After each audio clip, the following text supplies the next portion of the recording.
नमस्कार शेतकरी मित्रांनो.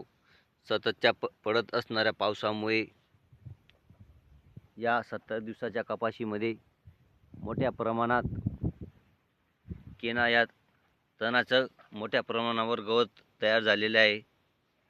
तर हे गवत मित्रांनो साधारण तणनाशकाने मरणारे नाही आहे. तर याच्यासाठी वेगळं तणनाशक मारण्याची गरज आहे. तर मी या व्हिडिओमध्ये तुम्हाला कोणतं तणनाशक मारतो आहे हे मी तुम्हाला सांगणार आहे आणि कशा पद्धतीने मारणार आहे हेही तुम्हाला सांगणार आहे आणि कोणतं तणनाशक मारतो आहे हे मी तुम्हाला सांगणार आहे. हे बघा मित्रांनो, सगळ्या फट्ट्याच्या फट्ट्या भरलेल्या आहेत केना या गवताच्या. तर चला बघूया आपण कोणतं तणनाशक मारतोय. तर मित्रांनो हे बघा, बायरचं राऊंडअप नावाचं तणनाशक आहे. याला बरेच शेतकरी मोठ्या कपाशीत मारण्यास घाबरतात, पण मी बिनधास्तपणे मारतोय मित्रांनो. हे बघा, माझा जवळजवळ 2 लिटर मारलं गेलेलं आहे. तर आता ही माझी 3री लिटर आहे.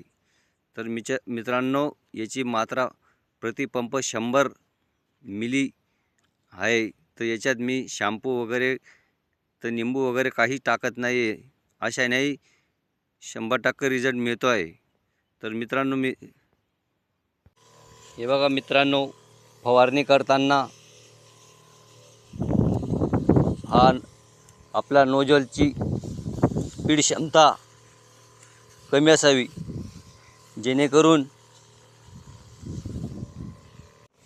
मित्रांनो हे बघा मी कशा प्रकारे फवारणी करतोय हे बघू शकता तुम्ही आता.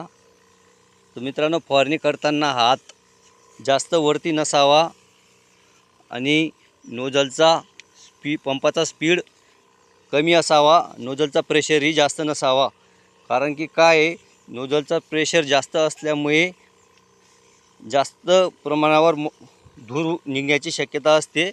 तर तो धूर आपल्या कपाशीच्या पानांवर पडण्याची शक्यता असतो. आता बघू शकता तुम्ही मी कशा प्रकारे मारतोय. हे बघा, माझा नोजलचा स्पीड खूप कमी आहे. त्याच्यामुळे बरोबर सरळ रेषेत तणनाशक फवारणी होते आहे. हे बघा तुम्ही कशा पद्धतीने कपाशी बरोबर टाळली जात आहे. हे बघू शकता मित्रांनो तुम्ही.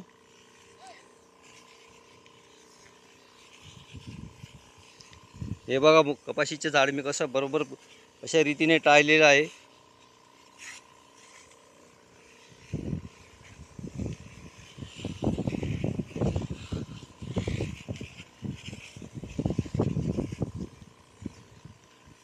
तर मित्रांनो, आपण अशा पद्धतीने राऊंडअप तणनाशक आपल्या मोठ्या कपाशीमध्ये फवारू शकतात. हे बघा माझी कपाशी किती मोठी झालेली आहे, 70-72 दिवसांची झालेली मित्रांनो. तर बिंदास आपण राऊंडअप तणनाशक किंवा मिरा 71 फवारू शकतात. धन्यवाद.